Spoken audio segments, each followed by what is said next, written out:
6 months in, I was not only leading the entire security strategy, but my team and I were managing enterprise risk and business continuity. They don't have a single conversation with an executive about business risk. I presented this to the board with a clear action plan. Today, it's not enough that you protect the business. You need to be able to grow the business and help the business serve their mission better, faster, and more efficiently. If your company doesn't have a supply chain security strategy, well, congratulations, you just found your leadership project. It all starts with one conversation. It all starts with one thought leadership, one article, one blog.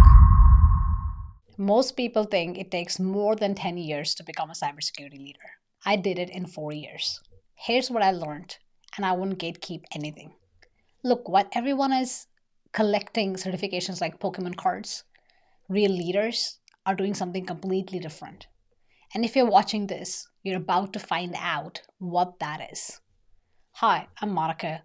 I'm a hacker turned CISO, a board certified cybersecurity leader with 20 plus years of experience across cybersecurity, AI, and leadership. I've seen people stuck in analyst roles for decades, and I've seen other leaders leap to leadership in record time. Right now, there are 3.5 million unfilled cybersecurity positions globally, and cybersecurity is a part of the core transformation team in 53% of organizations.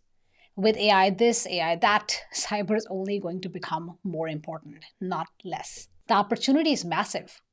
But here's the thing, most people are fighting for the wrong positions. Let me be blunt about 3 things that keep people stuck. First mistake, believing more certifications equals leadership. I see people with 15 certs still doing the same job they had 5 years ago. Why? Because they're optimizing just for knowledge, not impact. I know someone with CISM, CISA, and 6 other certifications. Great person, still a cybersecurity operations guy with 0 impact after 8 years in his role. The problem is not the role. The problem is that he's not making impact. You know what they don't have? A single conversation with an executive about business risk. They have no idea on how security operations actually supports their business mission. Second mistake, thinking technical excellence alone leads to promotions. You can be the best penetration tester or hacker in the world, but if you can't explain why a vulnerability matters to the CFO, you're not going to succeed as a leader. Third mistake, ignoring company politics and relationships. This isn't about playing games. It's about understanding that cybersecurity is a business function, not a technical silo. If you're operating in a silo, your CSO tenure will be much shorter than you can imagine. So what actually works? What gets you promoted faster? Here's what actually mattered in my promotions. Here's what changed everything for me. First, I learned to align security with business goals.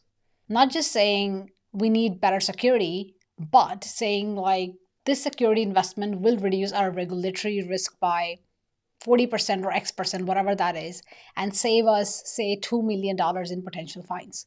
You can make those probabilistic calculations. At one of my previous companies, everyone was focused on the latest threat.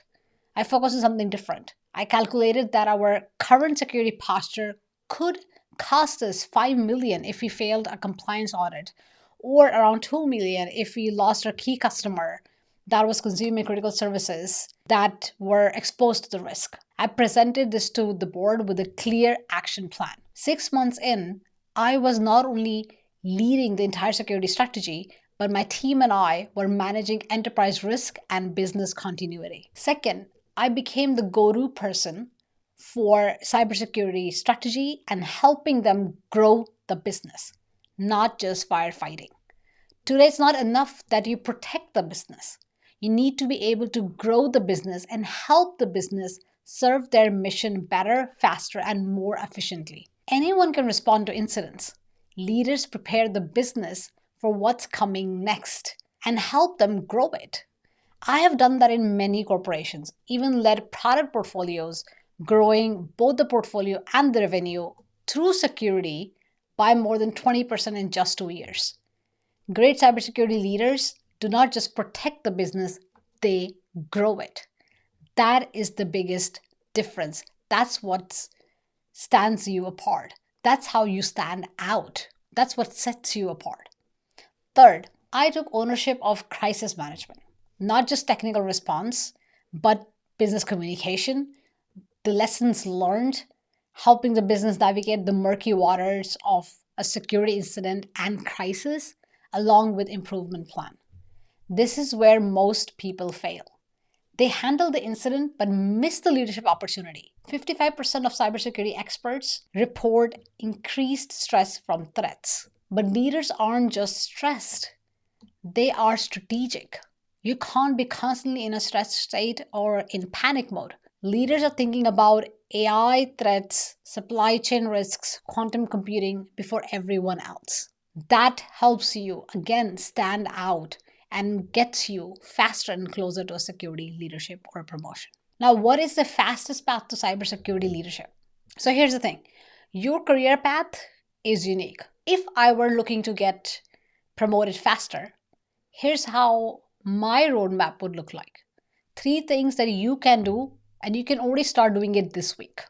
Step 1, find a mentor who's already in leadership, right? Not someone who's been an analyst for 15 years, but someone who's actually making the business decisions about cybersecurity. LinkedIn is your friend here. Find CISOs, security directors, VP of security. Send them a thoughtful message about a specific challenge that they've written about or anything that you can contribute to. Don't ask for a job. Bring them value first, then ask for insights. Make it mutually beneficial. Don't just go out, hey, this is my CV. Can you find me a job? Or can you find me my next role? Step 2, volunteer for high impact projects at your employer or organizations like Cloud Security Alliance. When there's a new compliance requirement, for example, raise your hand. When there's a security awareness campaign, lead it. When there's a vendor evaluation, right, get involved. Now, I'm not saying you raise your hand for everything just to burn yourself out. You gotta be strategic about the kind of involvement that will impact your career the most positively. If you're wondering, book a one-to-one coaching call with me and I can help you figure it out.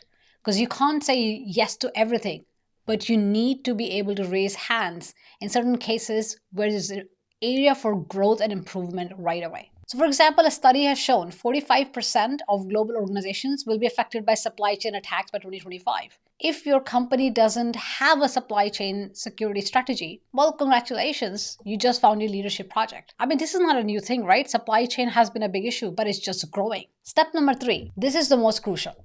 Build relationships with executives and decision makers. Security leaders, especially great security leaders, don't just talk to security people. They talk to HR about what kind of insider threats that would be relevant for the HR to be involved in, to finance about cyber insurance, to fraud teams about AI-based fraud, to legal about data privacy and data protection. Best security leaders talk with stakeholders outside the security bubble. So here's your homework, okay? This week, schedule a, 15-minute coffee chat, either virtually or in person, with someone outside of cybersecurity, someone making business decisions where obviously cybersecurity plays a role. Ask them about their biggest business challenge. I guarantee you, you will find a security angle. You're not asking them about cybersecurity challenge, you're asking them about a business challenge, and you will find a cybersecurity angle there. So here are some of the lessons I wish I knew sooner. If I could go back, okay, and tell my younger self, it would be these 3 things. Lesson number 1, leadership is about business impact, not just security. Your job isn't to eliminate all risk. It's to help business take smart risks and to innovate while staying secure. Add to that, in today's world, more importantly, you need to be thinking and implementing how you're going to grow the business and move the needle forward. Again, as I said earlier, it's important not just to protect the business, not just to secure the business, but actually grow the business and move the needle forward. So in one of my CISO roles, when my CEO came to me to look into adopting new AI tools, I didn't say no. I didn't say, no, that's risky. We're not going to do it. I said, the new AI governance and emerging tech policy is launching this week. And my team and I are already working on AI strategy for our first key use cases. and running an AI pilot, right? This is exactly what we did. We already had the policy coming out that week. We were already preparing, my team and I, for running an AI pilot and actually preparing for what you call as AI readiness, one of the first key AI use cases for the business. Lesson 2, your personal brand matters. Period. The massive ROI on building a personal brand may not show up immediately, right? But the returns are great and exponential over time. Speak at conferences, write articles, and network actively, whether online or in person. Work experience is, of course, crucial, but thought leadership and building relationship accelerates everything. Building a personal brand accelerates and exponentially it increases your growth. You can't even imagine the ROI that you will get over time. My first speaking opportunity was at a local security meetup. 40 people in a conference room. That talk led to a podcast interview, which led to a consulting opportunities, which led me speaking on massive stages over time all across the globe, and all the roles that I landed over the last years that came from my personal brand. It all starts with one conversation. It all starts with one thought leadership, one article, one blog. Start today. Lesson 3, the best leaders make their teams better, not just themselves. You're not promoted because you're an individual contributor or you're the best individual contributor. You're promoted because you can multiply the impact of others. You cannot be a one-person security team. If you are, you need to find ways to grow, hire, and then eventually grow your team into leaders. A cyber professional uses a tool and experience to may manage 30,000 vulnerabilities, but a leader builds systems and grows their teams that can scale. That's the difference between a cybersecurity professional and a cyber leader. You want to be a cyber leader, not just a professional. Look, the cybersecurity field is changing fast, right? While we're seeing massive layoffs, we know there are unfilled jobs, millions of unfilled jobs in cybersecurity at the same time. So while wipe coding is turning potentially everyone to a basic coder, it's also creating more insecure, unsafe code that's going into production, that's processing business data. So you'll need to secure billions of lines of code in the years to come. AI is reshaping everything. The leaders of tomorrow are being chosen today. You got to start today. You can't be waiting until the ship has already sailed. So you have two choices today. You can either keep adding certifications to your resume and hope someone notices, which is not a strategy, because hope is not a strategy. Or you can start thinking and acting like a leader now, right? Step up, take the next step, learn from the lessons that I've shared. So as soon as you watch this video, I want you to do one thing, okay? Think of one business problem in your organization that has a security component, not a purely technical issue, but a business problem. Then figure out who owns that problem and how you can help solve it. You don't have to go and tell them right away, but just think about it, okay? Talk to that person to get more insight about their problem. Now, don't pitch that you're an expert, right? Don't do that. You don't want to come across as an expert right away. You want them to feel heard. So go with curiosity to learn and ask the right questions. It's not about showing up as an expert, or you want to make them feel heard and understand. So your job is to get to understand their business problem and understand how security could help them. That's your first step towards leadership.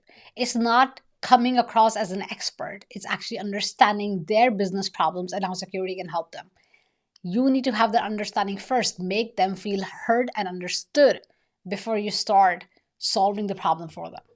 So if you want insights like this, real talk about cybersecurity careers, AI, leadership, building a professional brand, or building a personal brand, subscribe and hit the notification bell. I post new videos every week with actionable advice from someone who's actually done it. And if you're serious about fast-tracking your cybersecurity leadership journey or building and implementing AI for cyber leaders, check out my accelerator program and the dates for the next one, the next live program. That's going to be in the description in the link below. I wish I had known all of these things when I started, but I've shared with you today without gatekeeping anything, because your future self is going to thank you for the actions they're going to take today. So with this clarity, start now. That's all for today. This is Monica signing off.